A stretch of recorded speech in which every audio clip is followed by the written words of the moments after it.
Rebel Moon Part 1 came out and we were all very upset with what the final product was. And then we were kind of expecting the same thing for Part 2, and it was a bad movie as well. So we finally have the director's cut, Zack Snyder's true vision of what these movies were meant to be. So how different were they? Let's review it. I've seen some critics online, some people online, that are saying that these movies are as bad as the first two other movies. But I would disagree. I feel like Part 1 and 2 were better than the original product of what the PG-13 version was. These director's cuts are the true vision. This is exactly what Zack Snyder wanted to be filmed, and that's what he put out. And then he had to trim it down into a PG-13 version in order to get this version out. This is the true version that he wanted and was meant to be filmed, and it is better than the PG-13 versions because the PG-13 versions were messy and just a bunch of weird stuff with them. Didn't really feel like the right version. This movie feels like the right version. It fixes most of my problems that I had with at least Part 1. I'll talk about Part 2. But with Part 1, I feel like it did fix most of the problems that I had with that movie. I cared for these characters a lot more. There's a lot more flashbacks throughout the movie that makes me care for at least the main character. And instead of them going from, let's get this one character to get this next character, to get this next character, I feel like they took a lot more time in each world, kind of introduced the characters a little bit better before grabbing a character from each location and then just leaving. I feel like we took more time to understand each character. Not a whole lot that you'll probably want it to be from a 3.5 hour movie for at least Part 1, but I feel like it did do a better job at making you at least care for these characters. And of course, it's rated R, blood is everywhere, the violence is over the top, everything else is over the top too. And it just shows what a Zack Snyder movie is. Not a trimmed down PG-13 version of a movie, but it actually shows the R-rated version of the movie.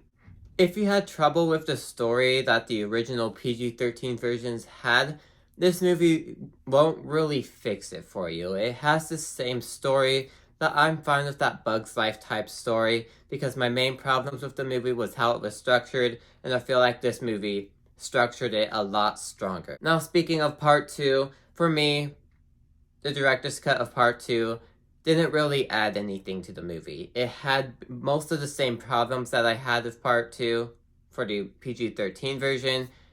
Better because blood, violence, stuff like that. It makes it a little bit better, but mostly Part 2 I had the same thoughts on as the PG-13 version.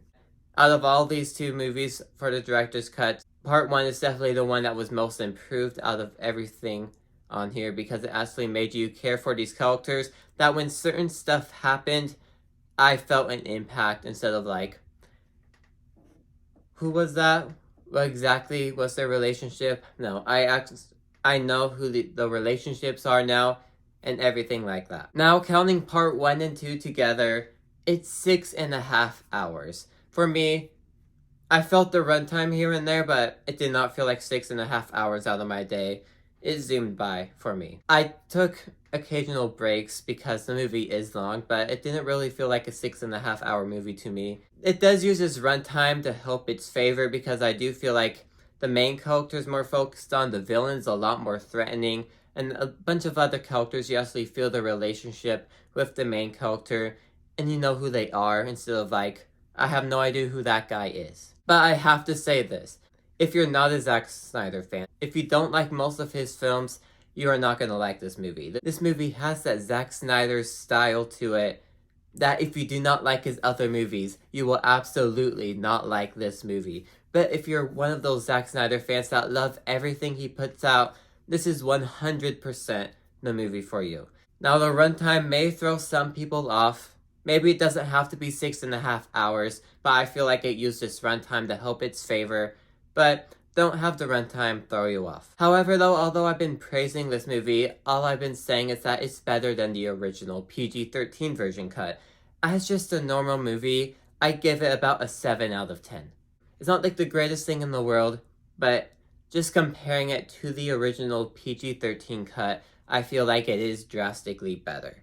But if you do not like Zack Snyder or you don't like long runtime in movies, this is probably not your thing. Maybe Zack Snyder was amping this movie too up in interviews, saying it's a completely different movie, because it does follow the same plot and some PG-13 scenes in the movie are obviously still in here. But it is a better version of the movie. With that, thanks for watching. If you liked this video, maybe these ones on the side will interest you too. Like, subscribe, and see you guys next time. Goodbye.